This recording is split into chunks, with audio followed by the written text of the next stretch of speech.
রাধে রাধে সবাইকে। আমি সুমিদাস চলে আসলাম তোমাদের কাছে ছোট্ট একটা মিনি ব্লগ নিয়ে। আর আজকে আমার এই মিনি ব্লগে সকল গুরুজনদের চরণে জানাই কোটি কোটি প্রণাম আর আমার ছোট ভাই বোনদের আন্তরিক ভালোবাসা। সকালবেলা উঠেই ঘুম থেকে দেখো কাজ শুরু হয়ে গেছে। আর কাজের কি শেষ আছে বলো? এই প্রচুর রোদের মধ্যেও কিন্তু আমাদের কাজ করতে হয়। মেয়েরা কিন্তু বাড়ির কাজ করার জন্যই জন্ম নেয়।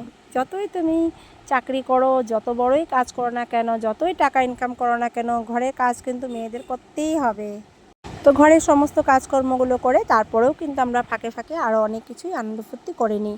তো চলো আজকে আমি কি আনন্দ করব তোমাদের কাছে আমি শেয়ার করছি। তো কাজের ফাঁকে ফাঁকে দেখো আমি চলে আসলাম একটু মা তুলসী গাছের নিচে মোছার জন্য। প্রত্যেক দিনই কিন্তু আমি এই কাজটা করে থাকি। যতই কাজ করি না কেন, আমার মা তুলসী গাছের নিচটাকে যদি আমি পরিষ্কার করে না মুছি আমার একদমই ভালো লাগে না। শুধু মাটির উঠান থাকলে আমরা লেপবো আর পাকা ঘরে লেপবো না, সে কি হয়?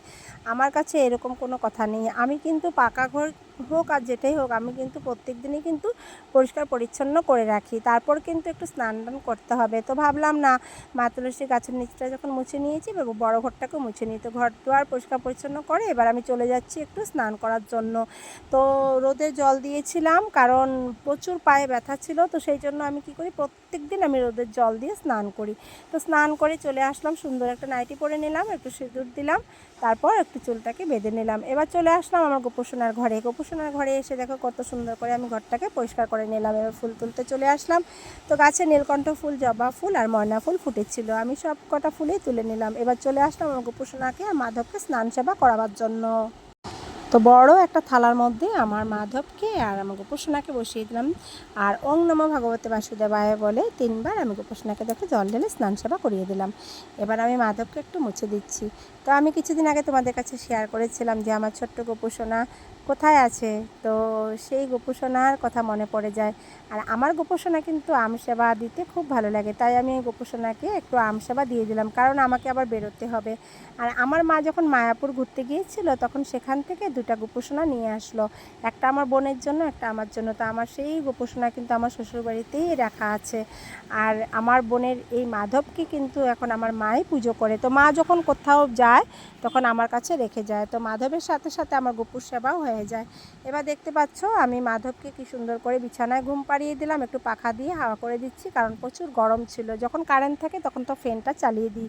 এবার আমি চলে গেলাম, সুন্দর একটা চুড়িদার বের করে নিলাম। কারণ কেন বলো তো, এই চুড়িদারটা পরে আমি কোথায় যাব? চলো সম্পূর্ণ ভিডিওটা দেখতে থাকো, তাহলে বুঝতে পারবে আমি কোথায় যাচ্ছি।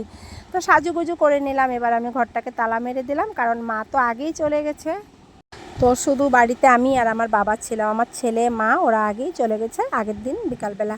তো এবার আমি চলে এসে দেখলাম বা আমাদের বাড়িতে এত সুন্দর করে সাজিয়েছে, পুরো উঠানে দেখতেই পাচ্ছ তোমরা, পুরোটা প্যান্ডেল দিয়ে সাজুগুজু করিয়ে নিল ওরা, কারণ মেয়ের বাড়িরা চলে এসছে। তো আজকে কি, আজকে হচ্ছে ভাইয়ের পাটিপত্র। তো ভাই দেখো কত সুন্দর করে সাজুগুজু করেছে, এত সুন্দর একটা পাঞ্জাবি পরলো, আমার দেখতে ভাইকে খুবই ভালো লাগলো। তারপর কিন্তু ভাইয়ের সাথে একটু কথাবার্তা বললাম, তারপর একটু চলে গেলাম। দেখো মেয়েদের বাড়িরা সবাই যে বসে আছে সবাইকে মিষ্টি দেওয়া হয়েছে। এবার আমার মামা দেখো ব্রাহ্মণ মশাইকে ধরে নিয়ে আসলো, ব্রাহ্মণ মশাই চলে এসছে, পাটিপত্রের সময় হয়ে গেছে। তো মামা বললো একটু পুরোহিত মশাইকে একটু চা মিষ্টি দেওয়ার জন্য।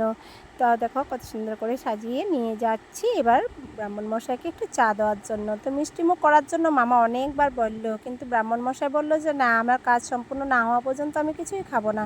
তো ভাইকে বসিয়ে দিল। এবার সবাই কিন্তু আশীর্বাদ দেওয়ার জন্য ব্যস্ত হয়ে পড়লো। আমরা কিন্তু পরিবারটা অনেক বড়, দেখতেই পাচ্ছ, 4জন পিসিরা আছে, পিসারা আছে, ভাগ্নি ভাগনা, কতই আমরা আছি, সবাই দাঁড়িয়ে আছি আমাদের ভাইকে একটু আশীর্বাদ দিব। তো মামাও পাশে বসেছিল। তো আমার বর দেখো দেখছে।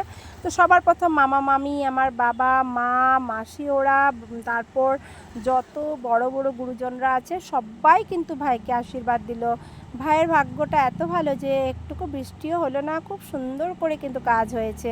তারপর আমরা সবাই মিলে দেখো প্রসাদ পাচ্ছি। তো যারা নিরামিষ খাবে সবার জন্য কিন্তু মামা ইস্কন মন্দির থেকে নিয়ে আসলো।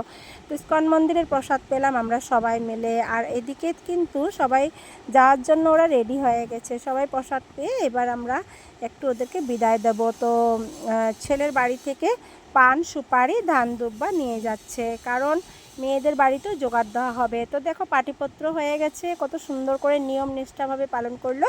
আর জোগাড় দেওয়া হয়ে গেল। তো বিয়ের দিন তারিখ ঠিক হয়ে গেছে, বিয়াই একসাথে মিল হয়ে গেল। কত সুন্দর করে পাটিপত্রের নিয়মকানুন সবাই মেনেছে। আর বেশি দিন নেই, আমাদের ভাইয়ের বিয়ে হবে। তাড়াতাড়ি করে সবাই রেডি হয়ে যাব আমরা।